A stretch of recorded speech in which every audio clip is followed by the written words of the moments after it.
मित्रांनो नमस्कार.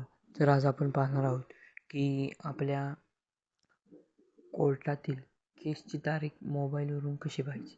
तर चला सुरुवात करूया. सर्वप्रथम तुम्हाला तुमच्या फोनमधील प्ले स्टोअर ॲपमध्ये जायचे आहे. त्यानंतर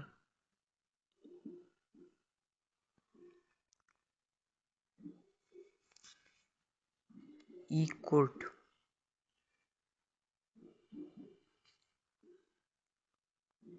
असे सर्च करायचे आहे. ई कोर्ट सर्च केली की हा पहिलाच ॲप दिसेल.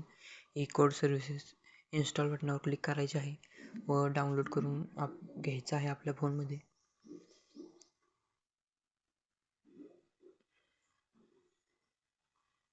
इथे तुम्ही पाहू शकता ई कोर्ट ॲप डाउनलोड होत आहे. डाउनलोड झालेलं आहे. ओपन बटनावर क्लिक करायचे आहे.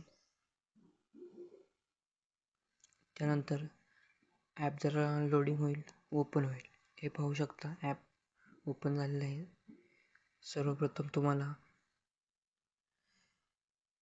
तुमची इथे लँग्वेज सिलेक्ट करायची आहे. आता तुम्ही कोणतीही करू शकता. मराठी पाहिजे मराठी करू शकता, इंग्लिश पाहिजे इंग्लिश करू शकता. मी मराठी करतो. ओके पर्यायावर क्लिक करायचे आहे. त्यानंतर तुम्हाला प्रकरण तपशील या पर्यायावर क्लिक करायचे आहे. इथे तुम्हाला तुमचे राज्य निवडायचे आहे. इथे तुम्हाला तुमचा जिल्हा निवडायचा आहे. इथे तुम्ही पाहू शकता तुम्हाला खूप सारे पर्याय दिसत आहेत. पहिला पर्याय आहे प्रकरण क्रमांक, पक्षकाराचे नाव, दाखल क्रमांक, FIR क्रमांक, वकील, अधिनियम संकेतांक, केस प्रकार, सावधान पत्र, न्याय चौकशीपूर्वीचा अर्ज. आता सर्वप्रथम आपण तुमच्या प्रकरण क्रमांक असेल म्हणजे केस नंबर असेल तर तुम्ही केस नंबरवरून पाहू शकता, नाहीतर पक्षकाराच्या नावावरून पाहू शकता किंवा वकिलाच्या नावावरून पाहू शकता. आता मी तुम्हाला पक्षकाराच्या नावावरून कसे पाहायचे दाखवणार आहे.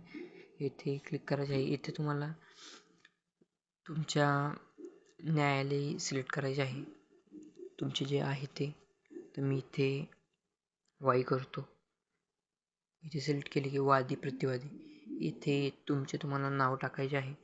तर माझे नाव आहे, मी एक रँडमली टाकतो. इथे नोंदणी वर्ष सिलेक्ट करायचे आहे आणि इथे दोन्ही पर्यायावर क्लिक करायचे. पुढे जा म्हणायचे आहे. इथे पाहू शकता या नावाने एकही केस नाही. दुसरे नाव टाकतो.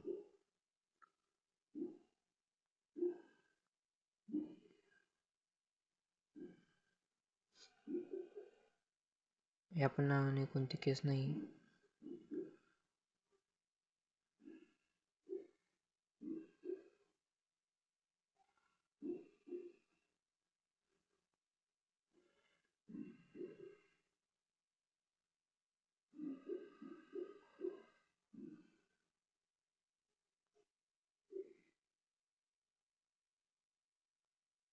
इथे मी दुसरं कोड निवडतो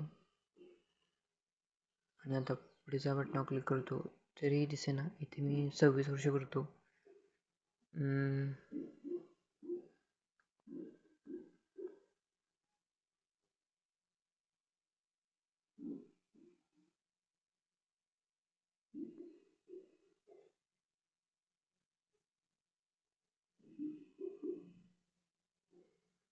हां, हे पाहू शकता तुम्ही. हे मराठीत टाईप केल्यावर इथे आलेलं आहे. देवांश तर इथे नाव आलेलं आहे. ज्यांची केस आहे त्यांची. त्या पर्यायावर क्लिक करायचे आहे.